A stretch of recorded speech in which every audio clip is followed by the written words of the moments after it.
All right. So welcome, darling. We are speaking with, you know what, Viola? Um, your bio shows that you are a mentor, a thought-provoking writer and speaker. I want to talk about a lot of that. Mhm. And in prosperity, yeah, let's talk about prosperity, healing, pleasure, and energetics. I want to get Mhm. some clarity on what you mean on energetics for sure. Mhm. They are a best-selling author and host of the global charted Spirit, Sex, Money podcast. Definitely got to check it out. We'll leave a link to that information too. I can't wait to get talking to you. This bio is fantastic. So she's an expert in individual energetics, like human design. Oh, love human design. I'm a manifestor 5/3. I'm a manifestor too. 6'4". 4/5/3. Or 6, I mean. Yep. We just go up the ladder. So where was that? Human design. Yes, and gene keys. Interesting about that because I did some history on my genes as well. Activating power and healing through shadow and embodiment work. Definitely want to talk about that. For wealth and pleasure. There's definitely stuff in the body that remembers things that can block you from enjoying yourself, Yep. experiencing pleasure, Mhm. manifesting things, right? Mhm. So, welcome, Viola Hug. Welcome to Heartfelt Awakening Radio. And we are also reality programmers. So, a lot of the stuff that you talk about, especially the energetics and the manifesting and prosperity and healing, is behind it all. Mhm. Tell me, darling, all Mhm. about it. Yeah. I mean, where to begin really, but I guess like my whole worldview and how I've gotten to this point of talking about these things has been very much that I've always had this, I guess, like desire to understand things. Like I'm neurodivergent, and I don't know if that's part of it, but like I have like, I see the world in this way. I'm always like, why is it like that? Why do we do that? What's that for? And I've also always had this kind of ambition and drive, which I guess led me to entrepreneurship. And for the first like half a decade, I really, really, really failed at entrepreneurship.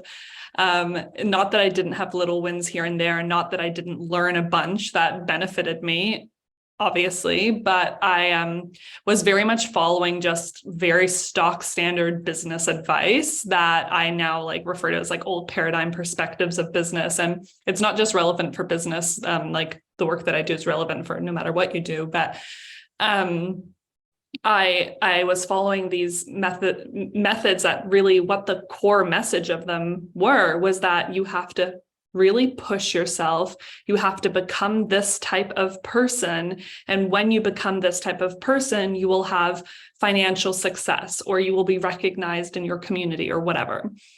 And then when I went through my Saturn return, when I found things like human design, when I actually started to look deeper and, started paying a little bit more attention, I started being more aware of things like energetics, right? Like if only what you do matters, then where does energy play a role, right? And I debunked that one. And then I started to realize how important our energy work is. And then I started to get like fascinated by our individuality and how every single person is just so unique in their makeup. And I had this inkling that really true success, one that's not defined by like our patriarchal capitalistic version of success, is one where we are truly liberated to be ourselves.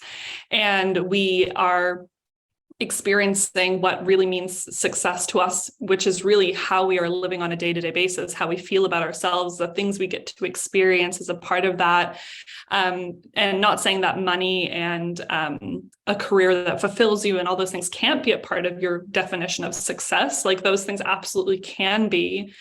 But in my experience, people are so conditioned by this externally validated system that they tie their worth to money and success. And they believe that when they have it, they'll feel worthy and they'll feel good about themselves, and they no longer will compare themselves, and they'll have proved everyone, whatever. And that's just not it. Like the meaning of what's going to bring you fulfillment in your life is just so much closer to home. And that's where the kind of the depth and the healing and the shadow work comes in, because we really do have to learn who we are in a system that has conditioned us to be someone completely different. I love that you tie in becoming that person as an entrepreneur. So, as also a manifestor, I think I've been an entrepreneur since I was 10 or 11 years old. I had a client list of babysitting clients, and I made my own money since I was 10 and 11 years old. So I really didn't have that mindset put on me. And I've been in my own business ever since. I mean, I tried working jobs here and there. I'm just not a good employee because, I can see where everything's going wrong, right? So you brought together true success means liberation, and not becoming that person, but discovering who you are. So do you have a process for that? Again, it's very individual. The work that I do is so individual, but I think that there's some really overarching themes that can be applied no matter who you are or what you do or the stage of the process that you're in. And the first stage is really this recognition and understanding that a lot of what you want and a lot of who you believe you are is conditioned, and this like kind of acceptance, right? And when we can accept that, or even just like my whole shtick is often just like being playful with it. It's not this like serious thing where you have to sit down and be like, oh my gosh, everything sucks. Like I'm not who I think I am and I don't want what I think I want. No, it's not that. It's like, I wonder what I would want if I didn't want, or if I didn't think this, or why is it that I want this? Or why do I believe that I'm this type of person? Why do I believe that I am shy? Or why do I believe that I am an overachiever? Or where does that come from? And this kind of like playful curiosity is the best way to do it, because one of the things sometimes within, I think, especially in like the spiritual world, is sometimes there's these narratives of like being positive all the time and good vibes and good energy. And that can sometimes shy us away from actually truly getting into the work that feels a little bit uncomfortable. But I always say it's like this three-way thing where it's like our soul, which is our essence. It's the magic of who we are. It's the innate worthiness. It's the innate abundance. It's the innate magic of everything that we are. And then we have our humanness, which is where polarity comes in, which is where we also have an ego. It's where we are living on a linear timeline. It's where, all of these human things come together. And we sometimes get into this mindset that it's all about like, only experiencing these lovely, sparkly things from the soul. And, like, let's forget about all the humanness. But actually, the humanness is where we experience everything that we are. And if we shut ourselves off from experiencing one thing, we are essentially shutting ourselves off from fully experiencing ourselves. And that means we are cutting ourselves off from being able to access our innate abundance and pleasure and joy and success. So getting to know ourselves and questioning these things is so important. And then I pull in different modalities and different things to support people. Like, as you know, as a manifestor in human design, that much, so you know a bit about it. But it's like a very liberating thing to not be put in a box with human design. I don't like to think of it as like, here, this is what you are, so you should be like this. But it's more like, interesting, this is how my energy interacts with the world around me. And so what does that mean? Again, like this playful questioning, and human design is meant to be an experiment, right? We're meant to take on board what we learn and just see how it plays out in our life and see how it resonates and see what's true for us about it.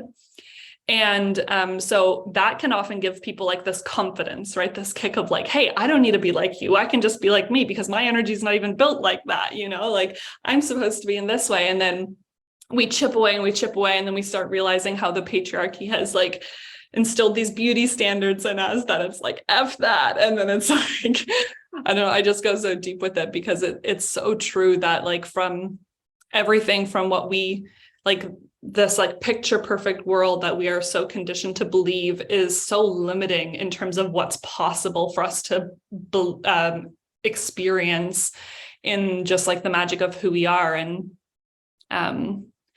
yeah, and so it's really like this fine process of like chipping away and going a layer deeper and a layer deeper and a layer deeper. And sometimes that's going to involve therapy, and sometimes that's going to involve like healing work and maybe more energetic, like heart chakra healing or energy healing. And sometimes it's going to involve journaling and bawling our eyes out and getting really mad. And other times it's going to be this most blissful, beautiful experience where you just feel, yeah, at the pinnacle of everything that you are. Yes, everything that you are. And both my kids were diagnosed as being neurodivergent, and they suspect me. I've never been diagnosed, but I have things on the list. It's like, who knows? But I love your playful curiosity and asking questions, because all growing up, I always recognized patterns. Mm-hmm. I would see patterns when nobody else would see patterns. Mm-hmm. So I would problem solve patterns that were out of sync and kind of thing, being a kid. And that playful curiosity, to this day, I ask the question, as opposed to business methods telling you what kind of person to become. Mm-hmm. I would tell the universe, how can I make this business go and run while traveling, meeting amazing people, having fun, and then saying things like, I can't believe I'm getting paid for this. So for the last 25 years in the business that I've been doing, I'm a professional linguist, is I've been traveling, meeting amazing people, and I just got a contract where I'm saying, I can't believe I just got this contract and I'm getting paid for this. I mean, paid well, and having fun. So this mindset, when you talk about playful curiosity, is huge. It's huge. And being positive to all the things all of the time, just be positive, just be positive. But like you said, the human's in control. Yet this larger, unseen, magnificent part of us, which is like 90% of us, is not in control, but this 10% human is in control of everything. And so the many selves that are with us, and you talk about finding yourself, when we're fragmented and have these ideas and these thoughts and beliefs that are imprinted on us, you have no idea how many people are living in this human, right? So like, processing all of that and integrating to become one, how do you do that? I mean, I used to see it like, I used to have this perspective that I needed to grow into my higher self, or my ideal version, or the version of me that can be successful and that can make money doing fun things. And I used to have this very much like, well, I'm here and I need to go there. And a lot of what I've been talking about lately, and a lot of the teachings that I'm very passionate about right now, is like how we've really tied our power to this concept of hierarchy, which is really a false hierarchy. And we do it with ourselves, right? We say, my higher self is better than me, or my future version, or whatever we call it. I need to grow to become this person. And as I've talked about already, like I'm really have shifted my belief and understanding that it's really an unbecoming. It's an unbecoming of all the things you think you should be, so that you really are who you are. Because if on an innate level, we are abundance. And to define the way that I use the term abundance, it's like it's this energy of feeling supported and taken care of, and that there's enough, and this knowing that there always will be enough. And that can come out to play in love, or it can come out to play in money, or it can come out in lots of different ways. And in our world, and one of the fun aspects of abundance is also that it is linked to money. So it can also still mean money. But if we have this innate abundance, it means that we have the ability to be in the energetic frequency where money is supporting us.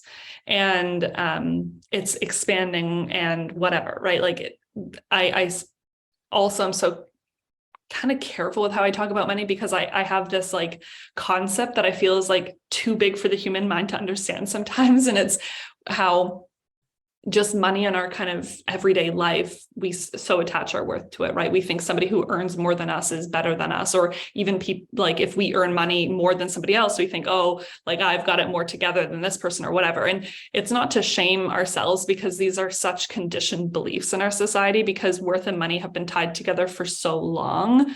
And our untangling of that is really important for our own liberation and our own freedom.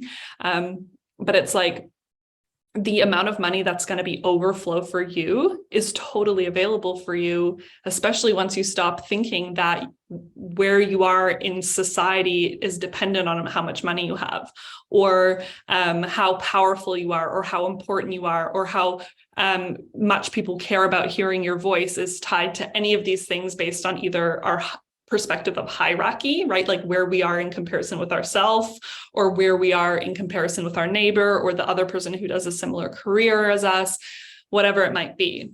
And so merging into like all these versions of ourselves is like one understanding that we are the culmination of all of our past consciousness, right? Like you are your 5-year-old self, and you are yourself 10 minutes ago, and you are yourself in all of these wonderful places, but who you are in this moment isn't defined by any of that, right? It's very ethereal concepts. And so it's like all of these parts of you that you've been give you clues as to your strengths and what you've learned and what you can see how you've been conditioned. Like there's so many different clues in there, and your job now is to be like, well, if I'm not anything that I think I'm supposed to be, what really matters? And an example is that I was having a conversation with a client, and she mentioned like, oh, and this is kind of like I feel like this is kind of controversial, but it depends on what kind of area of work you do. But she was saying like, oh, like I want to be really feminine energy, and like I want to be more sensual so that I can like attract the right partner. But I always find that I'm such a sciencey, nerdy person, and I always like default into my, track pants, and I don't feel very feminine and sensual. And I was like, oh, so interesting, because even I believe that the concepts we've been taught about feminine and masculine energy are still very confining and not very supportive when you think about it on like a full sense, because we are not a box that we need to check off a certain type of energy. We get to be all of our energy, and to kind of like define a personality trait or an action as this or that is limiting in a way, right? It's not really supportive, and it can also be problematic when you think about it. So it's like we had this kind of deconditioning conversation around like, well, who are you? Like, why can't you just be who you are and trust that that is everything that you need to be? That is your most magnetizing self to attract the right partner, to attract the right friends, the right opportunity. Like you, as you are, wholly is the most magnetizing version of you. I love that. I love that. Definitely. And there's definitely a lot of misunderstanding around energy and what it means to be feminine energy or masculine energy. So as human beings, it doesn't matter what our gender is. So feminine and masculine energy is not gender at all, because every single being, whether you're human or not, has this both masculine and feminine, or positive and negative, that has to ground. Right. So just like, you plug in your toaster, it has the prongs for negative and positive, and it has a ground. We are no different. So if somebody wants to step into their feminine energy, it's not what the world says feminine is. Right. Right. And so feminine energy is the quiet, holding space, stillness, openness, receiving, whereas the masculine energy is the action, the doing, the planning, the strategizing. So those energies within need to be balanced. So if you're constantly thinking, I need more feminine energy, I need more feminine energy, you're stuck in masculine. But even like how I was, even the narrative that I was challenging was that what in like really what makes action masculine, right? And I know those terms are just terms, but I wonder sometimes when we think so much in the binary of well, I'm either receiving or I'm giving, like, I'm either this or I'm that. It's very like limiting You're in also some sense. And it's, neutral. They yeah, forget the I like neutral to position. imagine it more like we're like a mandala of all of our different beings, and we dance among ourselves. And I don't like, I used to even use terms like lunar and solar instead. But then and now I think about it, I'm just like, it's so much more. It's lunar and solar, and it's dusk and it's dawn and it's twilight and it's infinite and it's groundedness and it's earth. And it's like, there's so much more to it than even just thinking that it's like, for example, like stillness is feminine. It's like, it could be anything. It could be a stillness that's masculine, or it could be a stillness that's feminine, or it could be Or it's negative energy. So yeah, negative or energy anything. holds It the could be space for the absolutely positive to anything. move. Yeah. Yeah. Mm-hmm. Yeah. So anyway, it's just an interesting conversation of like understanding that even like we're allowed to, and sometimes we might challenge an idea and be like, yes, that's totally me. I love this. Right. And sometimes we challenge an idea and we're like, no, not so much. Right. Like this is not so much what I really stand for. Or I don't really like the way this makes me feel, or this feels limiting in my pursuit of feeling fully fulfilled or feeling fully abundant. And that's really what it's all about. I don't think that there's a right answer for everybody. Like I'm not saying like, here's the answer, this is it. No, that's the whole point, is like so far beyond who you think you need to be. You individually have such a magical energy and essence and worldview and just magic to share, right? And that magic can be in the form of activism. It can be in the form of being like in love and in connection with people. It can be in business. It can be in literally anything. Yes. In servitude to others, which is serving self. It creates a cycle for sure. Right. And that right there is the whole energy, masculine, feminine, right there, giving and receiving for sure. Because earlier you talked about being worthy. Like success. Yay, I'm worthy. Oh, I failed at that. I suck. I'm not worthy. So this is like a cycle we put ourselves through so unnecessarily about being worthy. So how do you go into that space of being worthy, even though you might be facing failures in your three-dimensional reality? Well, worthiness is innate. And anything that makes us doubt our worthiness is taking us out of the essence of who we are, essentially. Like when we realize that, we're just like, oh, okay. Like, it's like, oh, I don't feel worthy to be in this, have this job or have this income. I don't feel worthy enough to do that. Or I feel my worth is based on all of these external things, which by no means is this an easy feat. Like I actively have been doing this work for years, and I help other people with this work. And I still am constantly catching myself attaching my worth to things, because it's like, I feel like it needs to latch onto something when it doesn't, right? It's infinite. It's innate. That's it. Like you are just worthy. There's no ifs, ands, or buts or reasoning or anything that has to be said. The problem is that because of the way we've been so conditioned, or the way that the world and society works, is that we are constantly trying to latch our worth onto external things. So how I see it is, the goal isn't to be like, oh, I know my internal worthiness and now I'm never, ever going to attach my worth to anything ever again. It's knowing that we live in a society where we're constantly being challenged with that. And it's like the minute we have an awareness around an area of our life where we are feeling less than because of whatever it is, right? Like I had this, like, it was a really silly thing, but it's like we moved maybe like a year and a half ago into Nova Scotia from somewhere else in Canada. And where we lived before, we had this like really brand new house. Like it was super fancy and it was so nice. And in like every single photo or video I did, it looked just so magnificent. And we moved to a heritage town. So all of the houses are super old. They're all like original build. And so they're a lot smaller. They're beautiful because they have like detail and magic that only houses built in the 1800s do. But, they're like, they're a lot smaller and a lot older. And I had this thing where I was doing a video and I was like, oh my God, my house just does not look like the vibe. You know what I mean? Like, it is the vibe because we made it the vibe. But it just like had this moment where I was like, oh my God, people are going to judge me because my house doesn't look super fancy.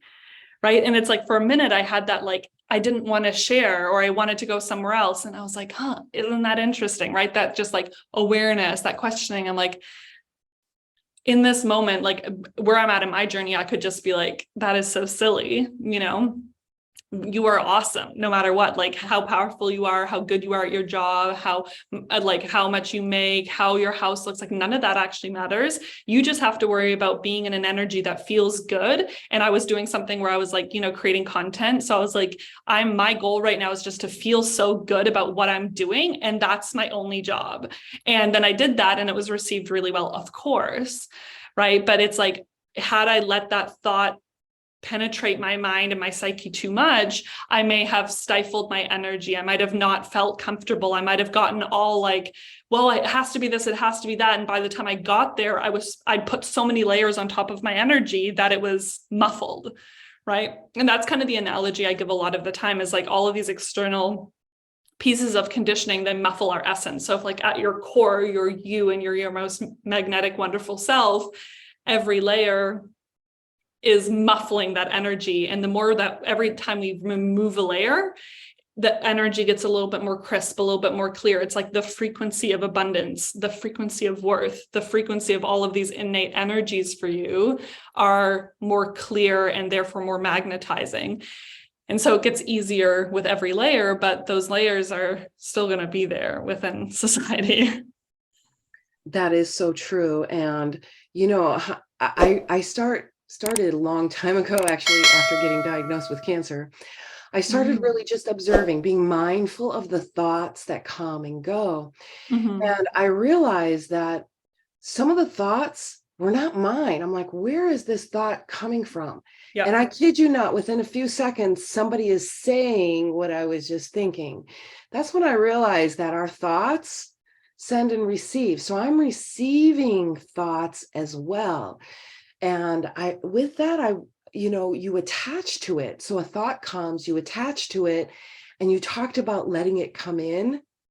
That moment you attach to it and identify it, all right, that thought is mine.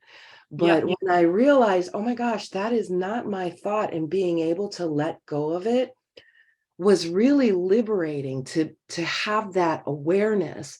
But you talked about gene keys and activating power and healing through shadow and embodiment work for wealth and pleasure. Let's just talk a little bit about that. Okay. So have you heard of gene keys before? I have not.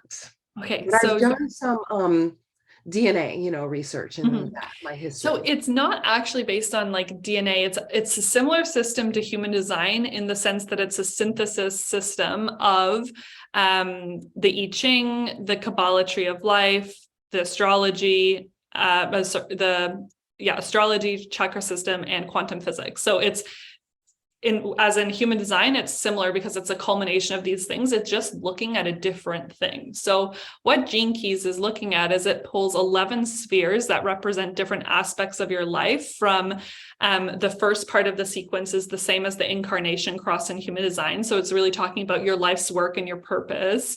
And the kind of most dominant energies in regards to that. And then it talks about your conditioning, I guess, like your psyche in terms of your emotional quota, your intelligence quota, like when you were born. And then it talks about your, I guess, purpose, I suppose, like your work.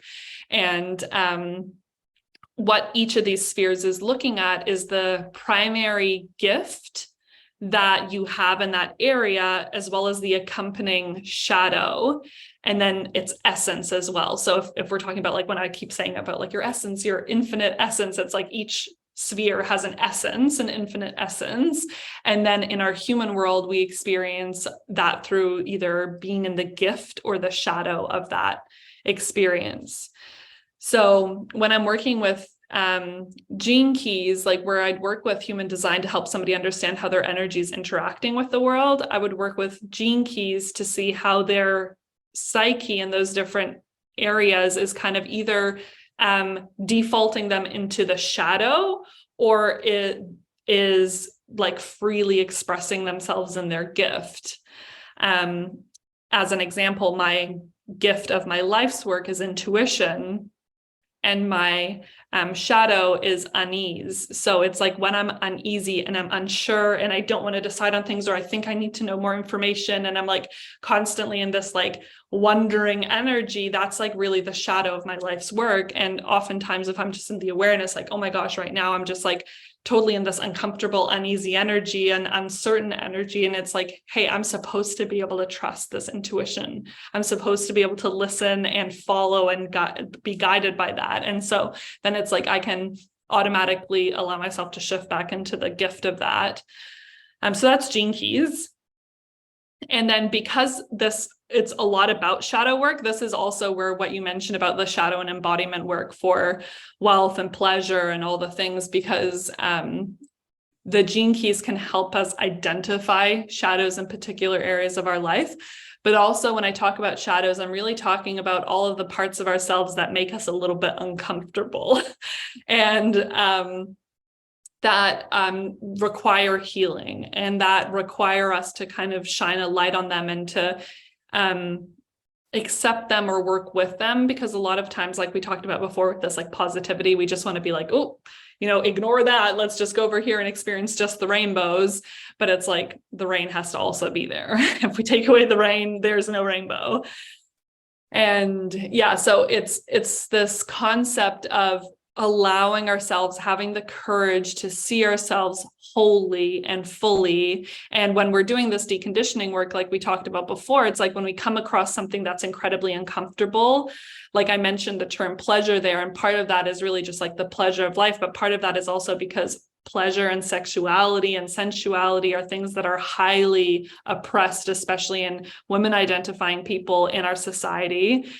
And oftentimes we carry a lot of shame around our sexuality or our bodies or these different things that kind of disconnect us. And in the grander scheme of things, this is like a disconnection of a piece of ourselves, which is a rejection of self, which is never fully embodying or experiencing ourselves, which is totally linked to our ability to enjoy ourselves in life, whether it be sexually or otherwise. It can be just being able to feel good about ourselves, really believe in who we are. Like that is such a powerful piece of that. So it's like, that's a prime example of where the shadow work is so needed, is being able to hold ourselves in that depth and start to move through all of the conditioning we have, that it's a dirty part of ourselves, or that it's a undesirable part of ourselves, or whatever it might be. And those are the part of ourselves that really come out in the most inopportune times, right? Because when you reject any part of yourself, you're creating a shadow. Right. Mm-hmm. And so integration is key. And that's the work I do. Do you do any kind of integration work? It's like, okay, there's a part of you that just came up and I really don't like this part. I want to stuff that part of me right back down. How do you integrate that part and not stuff it back down? Yeah. Well, I sound like a broken record at this point, because our awareness is such a key part of it, and our playful curiosity is such a big part. And it does take a lot of courage to get to a place where we'll even admit that part's there, because a lot of times we will just ignore it. Nope, nothing to see here. Moving on, different conversation. And that because it's so uncomfortable, but that uncomfortableness is key to become aware of. It's like, oh, I don't like this part. And pushing it back down gives it strength. Mm-hmm. Well, it's like it festers and it comes out. It's like that when I said before, it's like we reject a part of ourselves. It's like if you're just like, I want to be all that I can be, and I believe in myself, and I'm this wonderful thing, but don't look at that. It's like there's a part of us, even if on a subconscious level, that's being impacted by this thing. And I do believe that things come up for us at a time when we are ready. And if we're not fully ready, then it will, pry until we're ready. But it's like, we also have to heal in layers sometimes, because not only do we carry traumas and experiences and shame around things about ourselves, but we carry it from our lineage and from past lives, if you have that belief, and like all these different things. So it's like, it's a lot. And if you're doing this work, if you're listening, I want to commend you, because even if it feels like you're still feeling in the shame part of the cycle or whatever, like the fact that you're even allowing yourself to create awareness is so huge, and you're doing work for generations to come. Truly, like, this is very, very important and powerful work. And so the awareness of it is that first bit. It's like admitting to yourself, like, oh, this is actually here. And one thing that I always remember is that shame can't live in the light. And so oftentimes these parts of ourselves we want to hide is because we hold some sort of shame, which is one of the lowest frequency emotions, by the way. The minute we tell someone about it, the minute we admit it to ourselves, the minute we write it down on a piece of paper, in a place that we feel safe to do so, is the minute that those shackles let go just a little bit. Sexuality was a huge one for me, because I carried a lot of trauma around it. And I was very, very repressed in my sexual energy. Like, not on the surface, I thought I was fine. But then when I really got to like talking about, like, I couldn't really talk about it in public very easily or anything. I was just like, not something, like, I just would tense up straight away and avoid any conversation. But then it's like the minute that I remember, like, it kept coming up for me. And I was like, I just need to talk about it. And I think I mentioned it to my partner. And then I mentioned it later to a coach that I was working with who did work around this stuff. And it was like the minute that I let it go, it was just like, whoa, oh, that's such a relief. And so then it's like understanding, okay, suddenly it doesn't feel so bad anymore, because you realize, hey, it's actually completely normal that you have this response to this because of either society's conditioning or your life experience or whatever it might be. Like, the response you're having is totally fine and normal. And suddenly you feel less alone, and suddenly you feel less scared of it. And suddenly you feel like, hey, I can actually do something about this. And for me, the reintegration part really comes to like getting to know it. And I mean, it depends on what it is, because some things require more healing, some things require more exploration, some things require all of it, so it really just depends on what it is. But it's this getting to know and this like acceptance and this especially getting to know it on the level of like, why do we believe what we believe about it? And what else could this be offering us that we might have not yet allowed ourselves to see? I love that. I love that. And for 25 years, I've been a professional linguist, and I specialize in nonverbal communication and body language. That's what the body language shows. And anytime someone becomes in that vulnerable position, feeling vulnerable, that's when all our shadows come up, because it's going to give you every excuse in the book not to get vulnerable, because the moment you get vulnerable, they come out. They Right. come out to play, right? Yeah. I love that for sure.